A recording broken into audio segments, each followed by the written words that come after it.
Hello and good morning to all of you.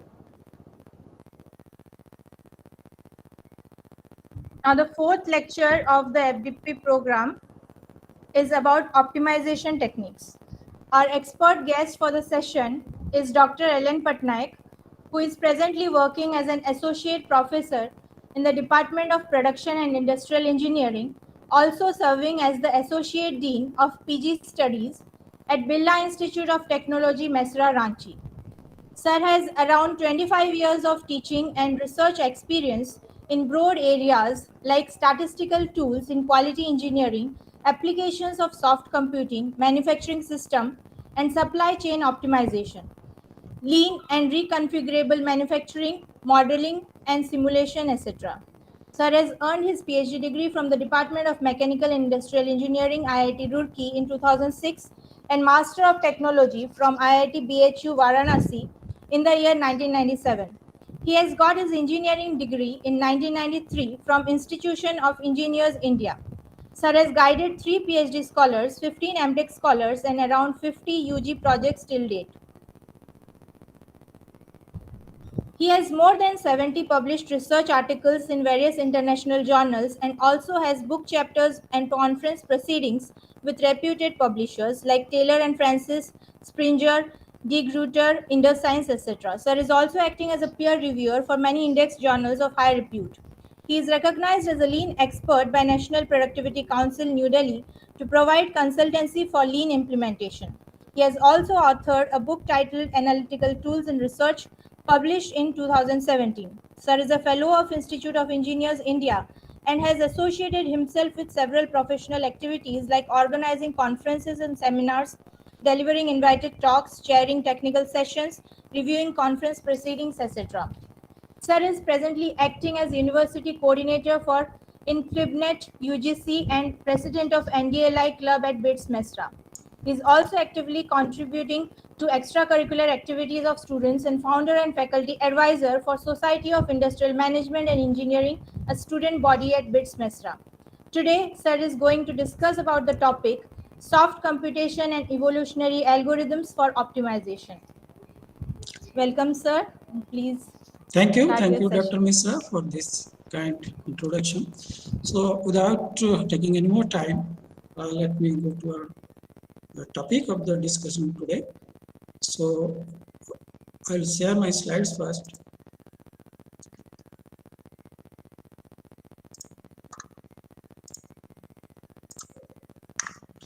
Okay, I hope it is visible to all of you.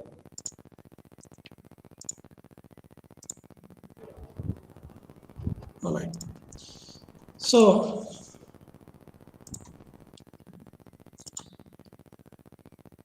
this is the topic for today's discussion. I am having two lectures. This one, the first one, that is on soft computation and evolutionary algorithms for optimization. I don't know how much I can do justice with this particular topic within maybe 1 hour or so. But anyway, I have planned according to that. Within 1 hour, we'll have kind of a broad outline related discussion on this topic. So what are the prospects of applying these tools for the kind of research problems that we are dealing with. Of course, I'm assuming that the participants of this particular FDP must be faculty members or maybe young research scholars or PG scholars whose objectives may be somewhat research oriented. So keeping that in mind, I'll just make some presentations regarding this particular topic. So first of all, as the theme of my discussion is optimization, I would like to have some brief discussion about the kind of optimization problems that we researchers, I'm part of your group.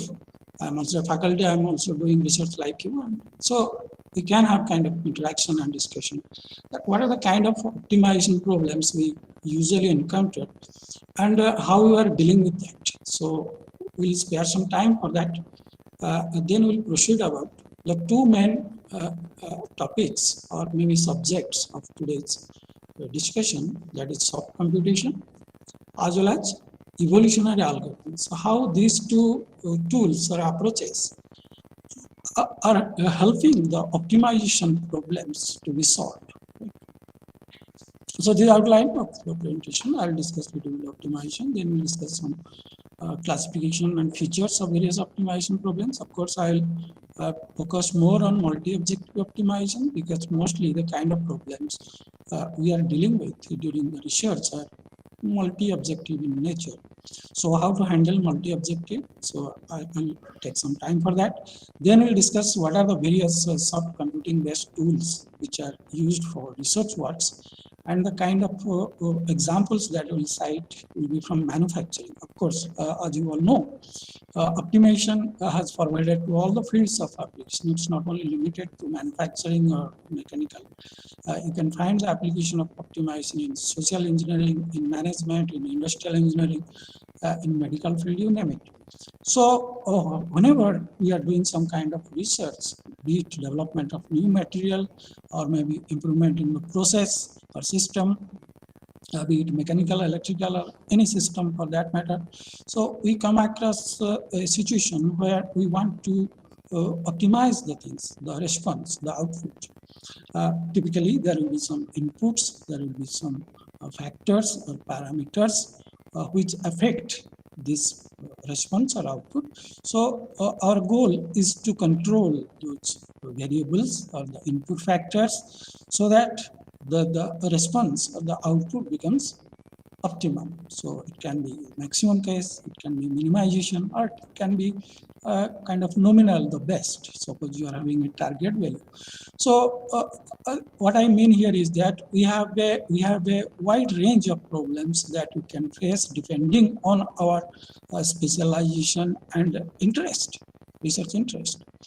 So depending on the type of problem that we deal with, maybe we have to give some time to select the best optimization tool without blindly going for one which you may be knowing before. So it may not be suitable for that kind of problem. So you have to give some time to make a judicious selection of the tools, right? Be it from subcomputation or evolutionary algorithms, or maybe from the classical optimization tools. See, we cannot completely undermine the importance and effectiveness of conventional or the classical optimization tools. So these are the main outlines. So let me proceed. Okay, so I'll just briefly, you all know what is the optimization. Maybe from the time you first differentiated one function and found the points of inflection, you know what is optimization. Thereafter, you came across many situations where you found many other optimization approaches. Maybe when you studied the operational research, you came across things like linear programming, integer programming. So there are also classical methods of optimization. So here are some classifications that you can see. Of course, it's not exhaustive. There can be many more classifications, but typically, optimization problem can be have this kind of broad classifications, like it can be continuous or discrete optimization depending on its variables that you are dealing with. So if you are dealing with continuous variables, means real numbers you are using, so it is continuous. And if it is discrete nature, means you are using integers or kind of whole numbers, like your so-called combinatorial optimization problems, which mostly industrial engineering people have to deal with. So those CO problems are of discrete nature. Hardly we use any kind of continuous variable in that. We just use integers or whole numbers. Similarly, your optimization problem may have some constraints, right? Some boundary conditions, or it can be a wide, the search space is very wide. It is unconstrained optimization. You don't have any kind of limitation or boundary or constraint for your variables.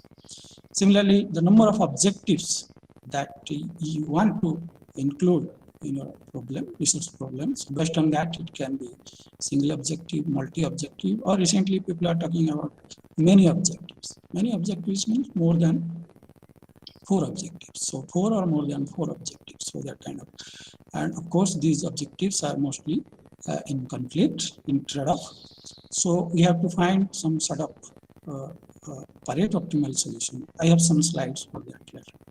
So basically, if we start from the beginning of the optimization problem, maybe if you are dealing with some kind of conventional approach, then you will have a one or more objective functions, means mathematical formulation of that.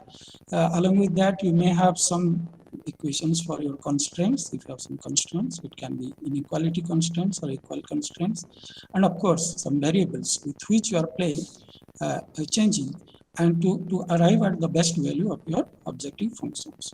So these are very, fundamental things about the optimization problem. So again, this is a list of some of the optimization tools. As I said, maybe if you explore, you'll find maybe more than 100 types of optimization problems you can find. Because what happens from the basic optimization approach, time to time people do some modifications, some additions. So a new method comes up. So 100 may be a number I am very conservative. So it can be more than that also. So there are many types of optimization problems that you can find in the literature.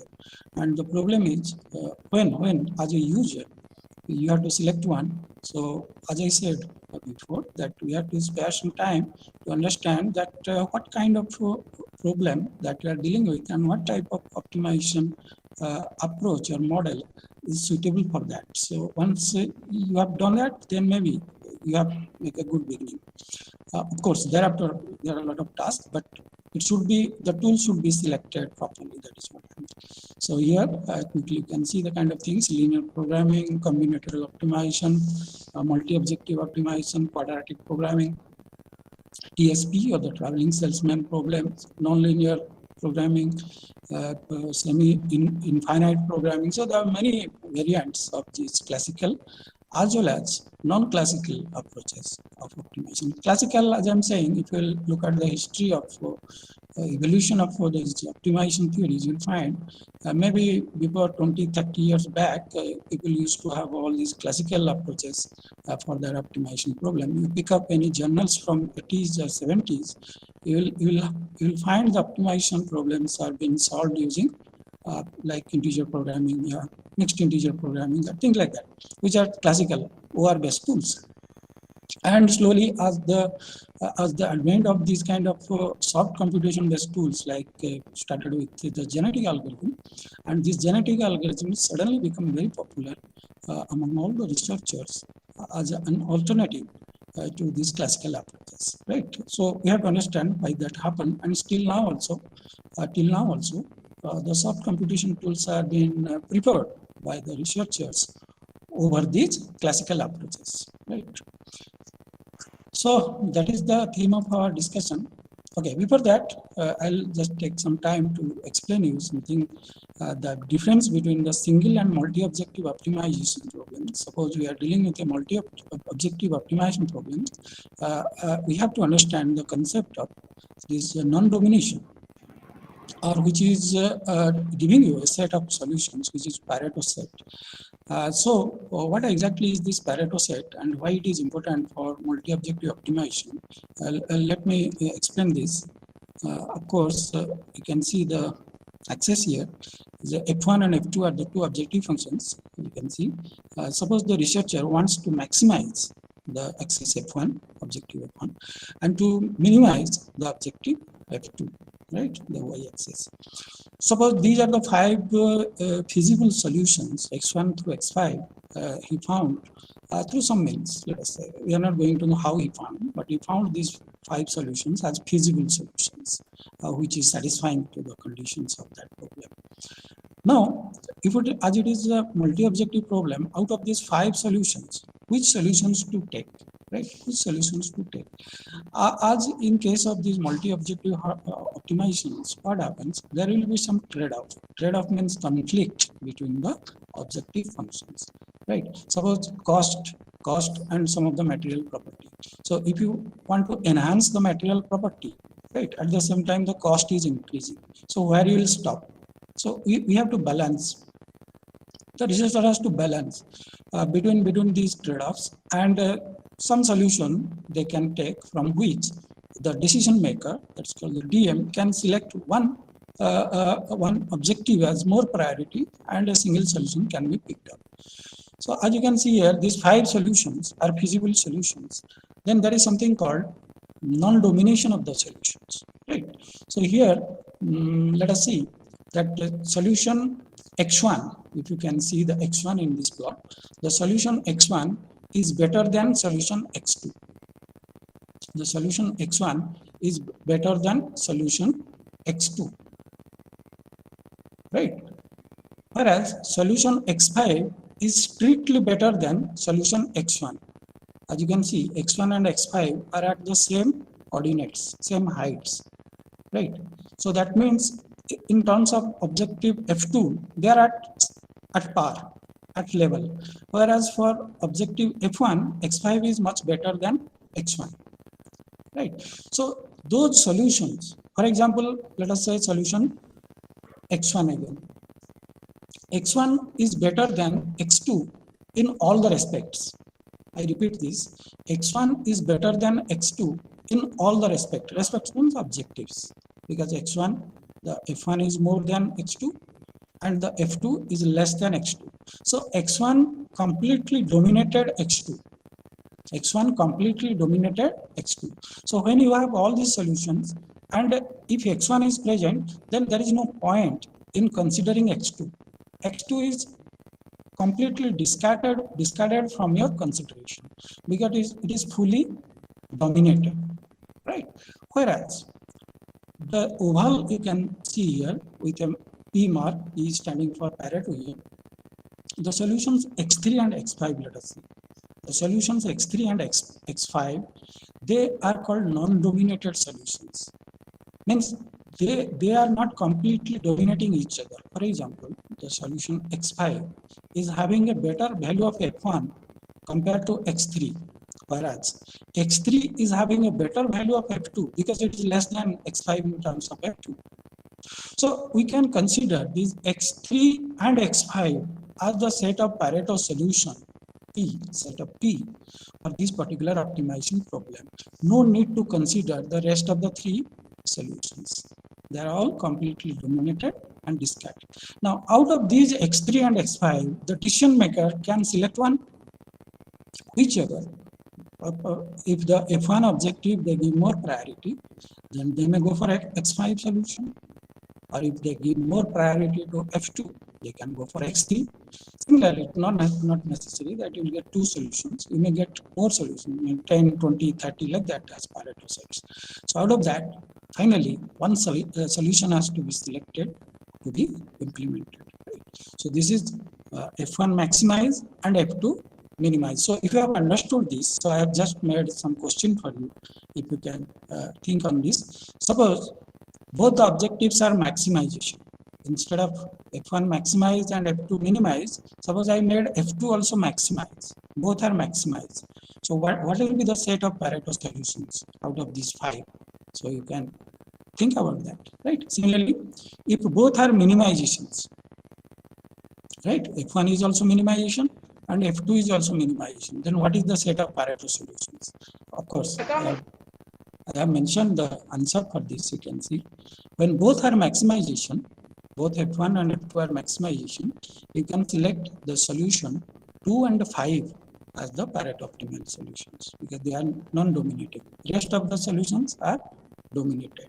Similarly, if we take both are minimizations, then 1 and 3, solution 1 and 3 are non-dominated and Pareto sets. So this concept is very much useful whenever you deal with some kind of multi-objective optimization, no matter what kind of optimization technique you are using, whether it is evolutionary algorithm based or soft computation based or any other traditional approach, you are going to get a set of solutions. You are not going to get a single solutions. But if you remember, those who have some research experience maybe 10, 15 years back, at that time we used to have some weightages for the objective functions like W and W2, W3, and we multiply those weightages to the various objective functions and arrive at a single equation, right? That approach, in fact, will give you a single solution. It will not give you the Pareto optimal solution. The reason is that you are scalarizing that problem to a single equation. That's right. The solution you get when you are using weights for the various objective functions, that in fact gives you a single solution out of all the Pareto optimal solutions. But the evolutionary algorithm based searches will give you a set of solutions. It will not give you a single solutions. The decision maker has to select any one out of that. So that's the concept you should understand regarding the multi-objective optimization. Am I audible to all of you?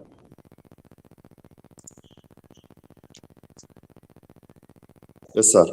Okay, thank you. So here again, some just example I have shown you to make it more clear. This from some other research paper. Of course, it's not mine. It is regarding 4-bar plane truss problem.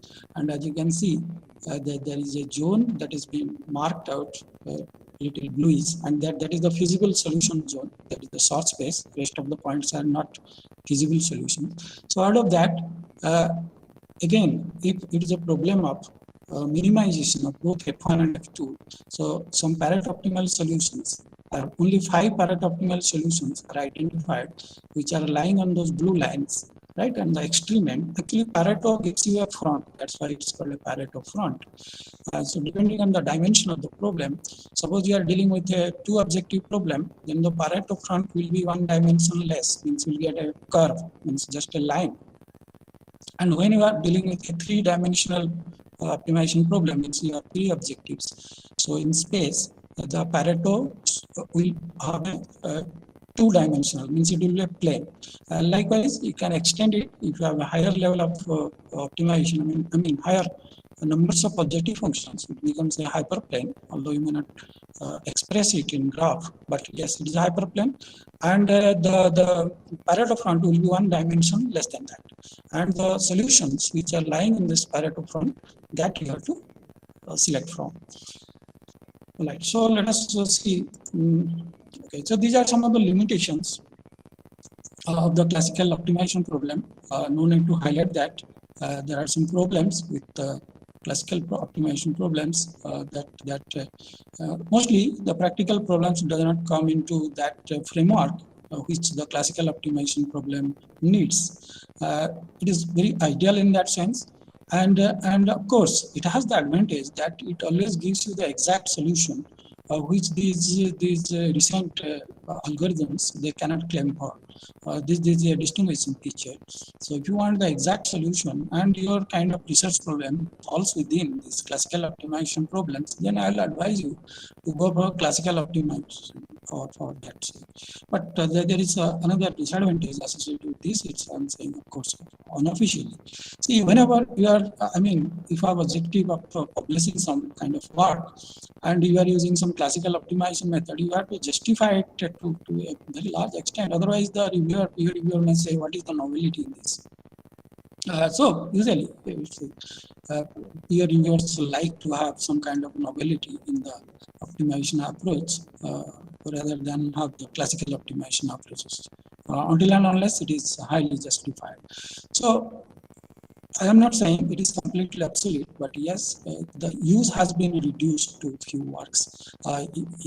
Some people prefer to have these kind of classical optimization to make some kind of comparisons with some other approaches, and so that because it gives you the exact solution. And of course, there are some chances that you can be trapped in the local optima. This is very infamous thing regarding classical optimization. There are very high chance that you can be trapped in local optima because the means for coming out of the local optima in classical approach is highly mathematical, and usually users like us who don't have much depth on mathematics feel it bit difficult to come up rather than to use the these evolutionary or subcomputation based approaches, which are very versatile and of course involves a bit less of mathematics and concepts, and it is more relying on the kind of computational capabilities of the user.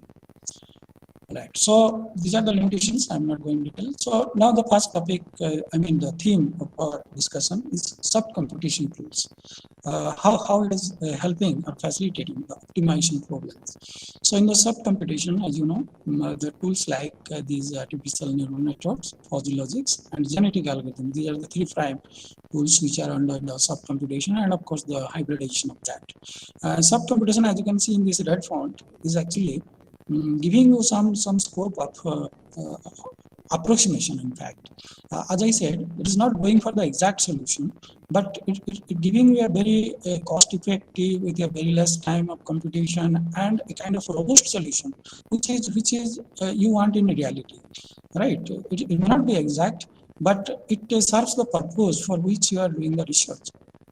So that way, sub-computation tools, although it is taking care of the imprecisions and uncertainties or partial truth approximation. So all these tools are based on this. So be it fuzzy logic or the genetic algorithm, they are all based on a kind of randomness in it. It's not giving you the exact thing, but a kind of randomness is involved, and that makes your job easier, in fact.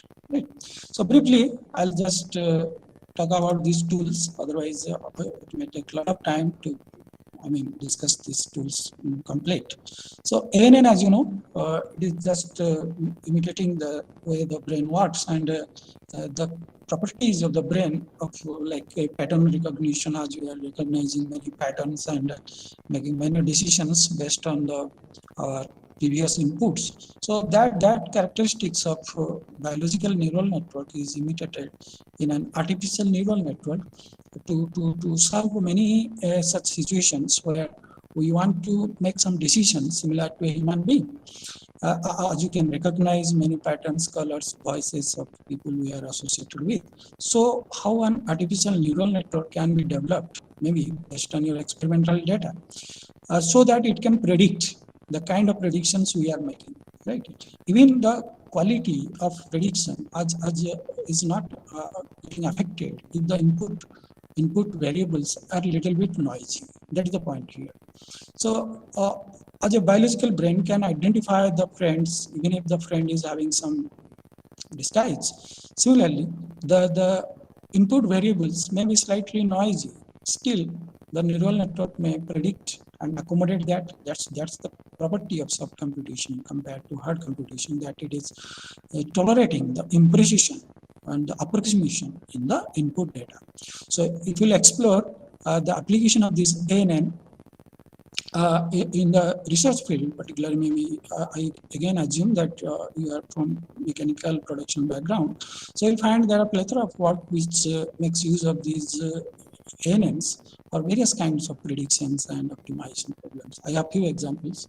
I'll show you. I don't know how much the time will permit, but yes. So the basic, as you can see here, the applications area of this ANN, you can see in the pattern recognition, data clustering, machine learning is becoming popular in present time because of these properties of ANN. Prediction and filtering of noisy data mining, of course, optimization, as you can see here. So optimization in the absence of mathematical relation among process parameters. So I will emphasize on this particular property of ANN, because usually whether it is process improvement or any kind of new material development, you do not have the empirical relationship, right, for your process or for your material, how the properties are being affected by input parameters. You don't have any empirical relations. Even if it is available in some source, that may not be applicable because the kind of material or kind of process you are dealing with, its parameter and setup may be completely different. You cannot use a bookish empirical relation for your kind of process. It may not be work there. So in that situation, if it is a complete black box, how to control the process parameters and responses using ANN? So again, I'll advise you to explore how these ANNs are being used. Again, there are many variants of ANN which are being used for your need and requirements. So optimization, that is, and prediction, where these ANNs are found a lot of applications in mechanical and manufacturing related problems. The second tool under this subcomputation is fuzzy logic. Fuzzy logic, although it's not directly used for optimization, but it helps or complements your optimization problems by converting your crisp data into a sort of fuzzy data. Again, there are a lot of theory which are going behind this fuzzy logic, and you find that the objective is to make the system more robust, make the decision more robust. So instead of using a fixed value or a kind of crisp value, we are using a set, a fuzzy set, having a membership function for that, and that in fact helps in achieving a robust solution which is more close to reality. So you see how these fuzzy logics are being used in many development of the systems, electronic systems, or maybe again pattern recognition, machine vision, decision support, adaptive control, your condition monitoring. So there are many applications of fuzzy logic. I don't need to repeat all of them, but for optimization problems, I will say this fuzzy logic is playing a big role. Particularly some optimizations, newer optimization methods like robust optimization or fuzzy-based linear programming. So these are some new kind of approaches you can find where the variables are not considered as crisp values but fuzzy numbers, fuzzy sets. So that in fact makes a big, effective approach to arrive at a robust solution, right? So that is what fuzzy logic. Now moving ahead comes the genetic algorithm, which I'll say the first and the pioneer tool out of these all AI or subcomputing based tools, which make a sea change in the way these optimization problems are solved. I am having my own experience on genetic algorithm, and in fact I have checked its applicability and all that. But yes, I can assure you, yes, it works. So the thing is that genetic algorithm comes under your evolutionary algorithm, which is a kind of population-based search and best suitable for optimization problems. So as you know, it mimics the evolution of species and the kind of theories which are there, like the survival of the fittest, and from one generation to other, the best species should survive. So those kind of biological theories are being applied during the genetic algorithm. It has become very common, and I hope most of you have come across this genetic algorithm and its application. So let us proceed. And okay, it can be applied to any number of objective function problems. So if it is a single objective, then it is called simple GA, and if it is multi-objective, then there are many variants of GA like NSGA, NSGA2, MOGA. So there are many variants of GA which are used for multi-objective optimization. Okay, there can be some hybridization of these subcomputing tools because they complement each other. Again, you can search various applications of hybrid of these tools that they will have some kind of what is called synergistic effect for the problem solving, be it system design or prediction or maybe optimization. So you can have systems like NeuroFuzzy, GANN, GAFL, and things like that. So these are hybridization of that. So I'm not going into any detail of that. Now coming to the actual application of these subcomputing tools for the manufacturing area. Actually, in fact, I have prepared a paper for this, a review paper, that what are the various subcomputing tools which are applied in particularly metal forming, even not manufacturing. Only in the area of metal forming also I found a lot of papers are there. And there also I just make a kind of division that what kind of problems or what kind of applications of these subcomputing tools can be there in the metal forming. So I have divided that into optimization problems, design problems, and prediction problems. Again, it is limited to manufacturing, that too metal working technology or metal forming.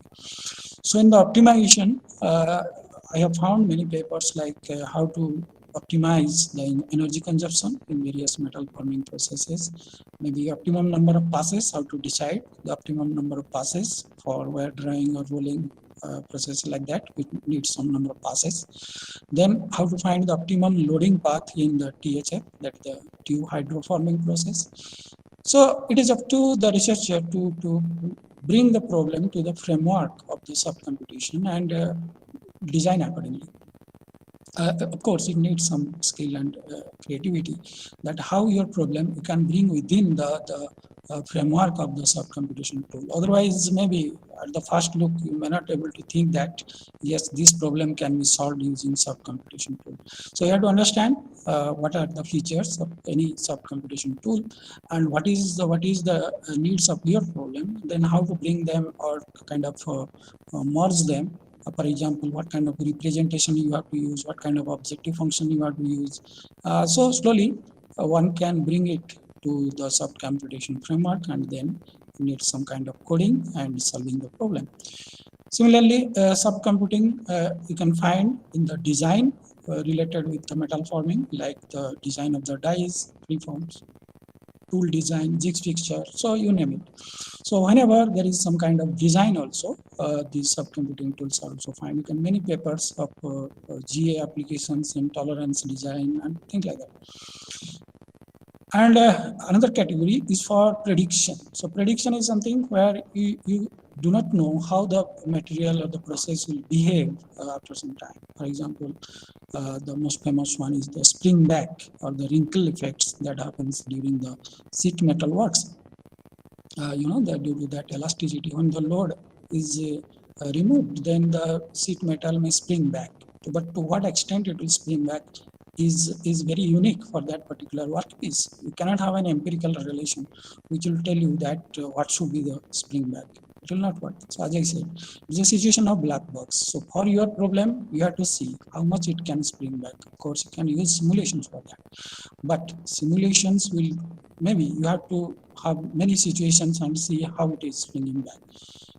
At the same time, when you have a model and you have the experimental data based on your experiments, that you can see what is the thickness of the sheet, what are the design parameters you are using, which it is lubricated or not. So using all these important parameters, you can develop a model which will tell you that what should be the spring back in this case, right? So there are many papers. Again, I'll say I'm not able to cover all the things, but I'm just maybe inspiring you to explore these things, and you will find that yes, it is quite applicable.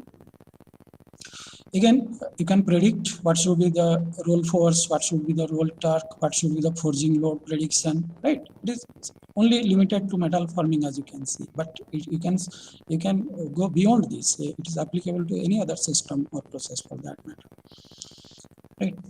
So subcomputing tools have found many applications. Of course, this is a proof of that. Some review journals show that the application of ANN in materials engineering, this is the kind of applications you can find. Suppose the number of applications of ANN, the maximum papers the reviewer found is in the prediction area, right? The sort of predictions I'm talking about. Optimization, there will be few, so you have a lot of scope to apply this for optimization, modeling, analysis, identification, and design. So this is the proof that the ANN, which is a part of your subcomputation, is applied for materials engineering area, and this is a proof of that. Okay, so these are few more applications. As I said, ANN can be used to predict the spring back and wrinkle effect in sheet metal works. I already told you. Prediction of roll force and roll torque using ANN and fuzzy logic. Again, it is a hybrid approach, as you can see. Both ANN and fuzzy logic are applied simultaneously. Hot close die forging, the design of that die. So there also neurofuzzy is used.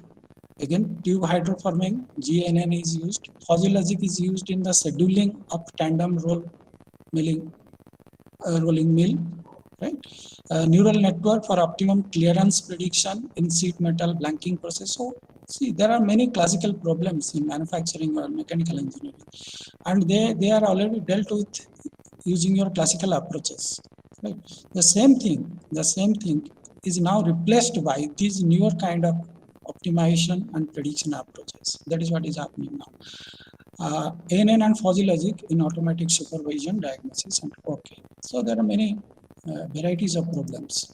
So this is a typical example of how these ANN, artificial neural network, is being used to predict the roll force and revolter for a particular rolling process. See, you cannot generalize this. You should keep in mind that this particular model you cannot generalize. It is completely depending on the set of experimental data that particular researcher has collected from their own process. You cannot generalize it. Right? So here, as you can see, there are many inputs. So in neural network, there happens to be many layers of neurons, that is called neurons. So input layer, hidden layers, output layers. Of course, you're not going to solve it manually. It has got a lot of calculations and computations behind the scene that can be performed by maybe some software like MATLAB. Of course, it has to be customized a bit depending on your problem, or you can have a free general purpose language programming. If you are good at that, then you can start from scratch and develop a completely new ANN model. Those who are doing research, so they can code it completely without depending on some software, because as you know, software has built-in functions which are having some limited use. So again, you just explore the kind of research works in this particular application. You'll find what are the various methods are used. Even FEM can also be used for generation of those data. Of course, if you are not doing the experiment, then you are supplementing the data from your FEM source. But again, there is a catch. FEM is not giving you the exact experimental data, so you don't expect your neural network also predict exactly. It's not to be accurate. But yes, in case you don't have any data, but you have ANSYS model for that, some papers used to have simulated data from ANSYS and use that for optimization using ANN or some other means. All right, so okay, these are the parameters in that previous figure. Let us proceed. So this is the problem again from metal forming, how this NeuroFuzzy model has been used for a problem of hot closed die forging, right? Design for that, or the kind of load, that is forging load, can be the response which can be optimized. This is a slide which shows you the prediction of spring back effect. I'm moving a bit fast, we can see. I have limited time. So the prediction of spring back effect, as you can see here, is in the sheet metal work. It can be converted into a suitable ANN model to predict the kind of spring backs for various input parameters like material property, die geometry, interface friction, or if you need to add any other input parameters as a controlling factor. So these things are used. These are some of the papers which use this kind of application. Of course, it's not exhaustive. There are many more papers. I have just put a slide to put. Okay, now coming to the next topic for our today's optimization theme, that is the evolutionary algorithm. What are these evolutionary algorithms and how they are helping in the optimization problems? In fact, if I'll tell you, these evolutionary algorithms are much better equipped to solve the optimization problems compared to subcomputation approach. Subcomputation approach facilitates, in fact, it's not directly optimizes the thing, apart from GA only. But GA is a part of subcomputation, as well as it is also called one of the evolutionary algorithms because it evolves in each generation. So what exactly is this evolutionary algorithm and how it is different than the algorithms which used to exist maybe 20-30 years back, like you might be heard of algorithms like taboo search, simulated annealing, right? They are at that time was single point search. They used to search the search space by moving one point at a time. So they are single point search. Whereas these recent algorithms, including the GA and this particle swarm optimization or ant-colony optimization or mimetic algorithm or SOMA, there are so many. You can see here in the last paragraph of this slide, there are many algorithms these computer science people used to develop, which are mainly based on nature and the way these species behave, right? You can see they have not spared any single species. There are cats, there are honeybees, there are firefly, there are worms, even fish. Fish is there, cuckoo, termite, water drops. So as you can see, fruit fly. So as you can see, there are all there are algorithms based on these species, these natural behaviors of the species. And there are applications, they have applied it, they have proved it that yes, it can work, right? But the only thing is that there is little bit difference among themselves, right? I'll tell you what is the commonality among all these nature-inspired optimization algorithms or meta-heuristic. It's also called meta-heuristics. They are synonyms you can consider for our sake. So these they learn from the nature, in fact, and try to develop algorithms which try to give you the best solution. People compare with the classical optimization approaches. Why people now preferring these things? Because they just do away with many mathematical works which we have to do in case of classical approaches. We have to fulfill many conditions, right? If it does not fulfill, maybe that technique is not useful for your problem. But when you are dealing with a practical problem, you don't have any control over the problem itself, right? But we have control over the solution methodology. Similarly, in these kind of methods, it makes it very simple in that sense that you don't have to bother about the constraints, you don't have to bother about the many boundary conditions or many ifs and buts which you can do away with. Here you have to understand the algorithm, right? And yes, trapping in the local minima and all that things. So once you know these algorithms and you have again judiciously selected that yes, this algorithm can work for your kind of problem, then it is up to you that how you can implement it, right? Therefore, in many recent papers, you'll find these newer methods of optimizations are being widely published.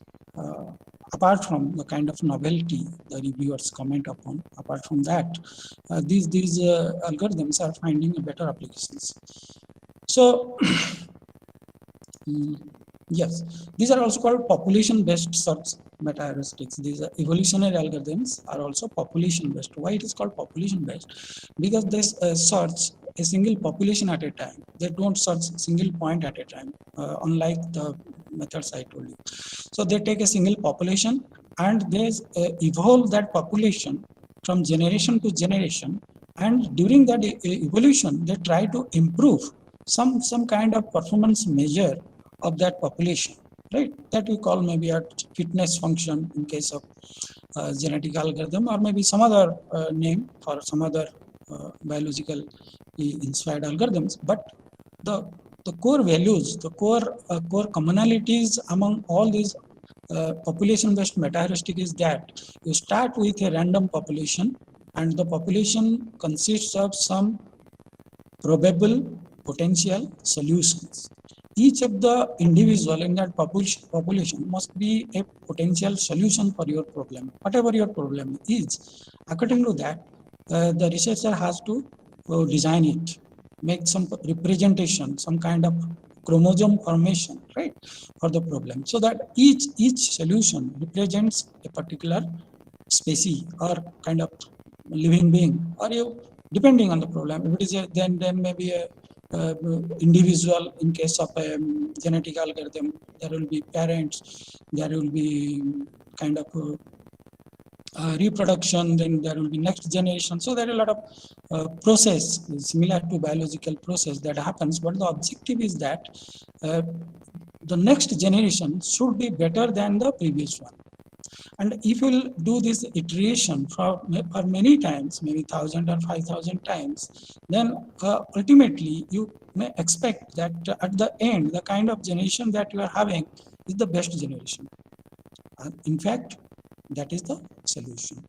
So that last generation will contain or hope to contain the best solutions that are possible, right? That's why it is called population-based search heuristics. Okay, it's already 11:05, so maybe I have only 10 minutes left because I have to go somewhere. It's an important meeting to that. Okay. I have another lecture, so in case I missed out something, maybe in the next lecture I can accommodate. Okay, so these are the two terms which one should understand. That is called the intensification and diversification. So these are the two terms which are at the core of all these biologically inspired evolutionary algorithms. If we'll read more about them, you'll find these two things happen: intensification and diversification. So without bothering about the search space, right? They just try to explore the whole search space right, in each generation or during that short steps, right? And either they can give more focus on intensification or more focus on diversification. When they are giving more focus on the diversification, so that means they are trying to explore more areas of the source space. So there is less chance of being trapped in the local optima and vice versa. So when they are giving more importance on the intensification, so whenever they are getting a good solution, they'll try to keep it. They'll not damage it. So that same thing happens in genetic algorithm. So you select the probabilities for your crossover and mutation. You may be knowing these things. So when you are selecting a higher probability for mutation, that means you are more towards diversification. You want to explore all the areas of the source space. So there is less chance of being trapped in local optima. But of course, it will take you more computation time, right, compared to the other thing. So these are the core. So you name any search algorithm, you will find somewhere or other these things are happening, right? It may have different steps, modalities, and applications, but it is the same thing, which is also known as exploitation and exploration, right? So you pick anyone, they have hardly any large difference in terms of their approach. You pick anyone like ant colony or genetic algorithm or anyone for that matter, and be comfortable that you have to code it. Don't expect that any software will directly give you the results and all that. Practically, it is not possible. So you have to code it, right? Using any of your comfortable programming language, you have to code it. Maybe you will get some built-in functions from here and there, but ultimately the main program that you have to code it according to your problem, because your problem has got its unique chromosome or feature for representation. You cannot get exactly that from any other open source. So with this kind of background, someone can apply these evolutionary algorithms for any sort of optimization problems. So here I will just quickly go through a small example of how a multi-objective problem is being solved using MATLAB. So you can see there are two objective functions, fx and gx are some non-linear functions, and we want to minimize both the functions, let us say. So for that, you can use this GA multi-objective function, which is built in the function, or you can go for these. Yes, you can use the optimization app also. This is also GA multi-objective, right? So you can use that solver or the app from the multi-objective optimization using genetic algorithm solver, which is there in the MATLAB, right? So you have to define the function, right? The function multiple m you have to write, right? Then it will be called using this handle at the rate multiple as fitness function. The number of variables are 2 in this case. There are 2 variables, x1 and x2. By selecting the Pareto front option in the plot function, the optimization is started to give optimal solutions after 350. So this problem I have solved, and maybe after 350 generations, it gave you the optimal solution. So depending on the problem, it may take sometimes higher number of generations or maybe less.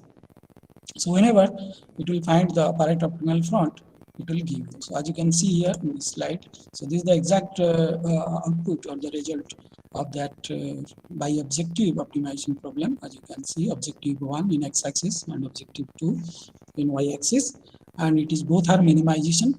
So you can see these Pareto optimal solutions which are in this purple color stars, right?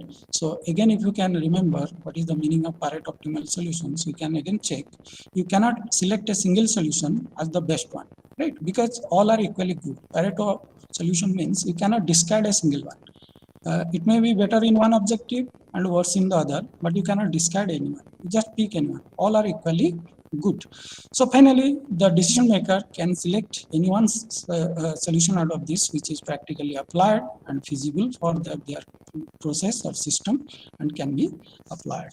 So I think that is all for, okay, so these are the numerical values that you can get from MATLAB.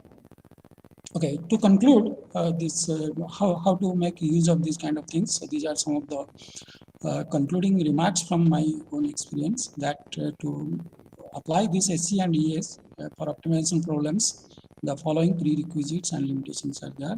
Of course, first one is one should have the expertise, which you can gain through learning and training. And second is judicious selection of the tools, right? As you know, there are many variants of the tools are available. So you have to select the best one for your kind of problems. It may need some kind of search. Then need to have some programming task, of course, if you are going for either subcomputation or these evolution algorithms for optimization. Need to have some kind of coding skills. Direct software may not be useful to large extent. And reliability testing of results, as you know, these methods, these non-classical methods cannot claim that they are exact solutions, but they claim to be near optimal solutions. Near optimal. There are many justifications of claiming that it is near optimal solutions, and there are various means of checking that whether your program is giving you optimal solutions or not. So I have limited time today, so I will stop here. Of course, I can take few questions if you have quickly.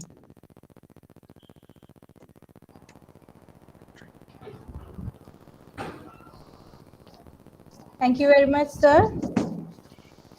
Any questions?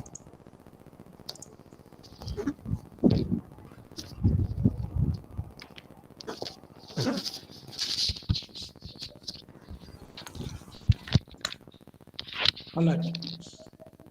So we have another meeting. I mean, day after tomorrow. I will talk Yes, sir. about robust design. I hope that will be interesting, and we'll discuss about things like design of experiment, which is robust design, or in fact, that's the parametric design, which people who deal with materials research are particularly interested. And I hope this theme of this FDP is novel materials. So that will be, I think, useful for all of you. So if you have any question, please go ahead for today's presentation. You can also type in the chat box or directly ask sir by unmuting yourself. Any questions?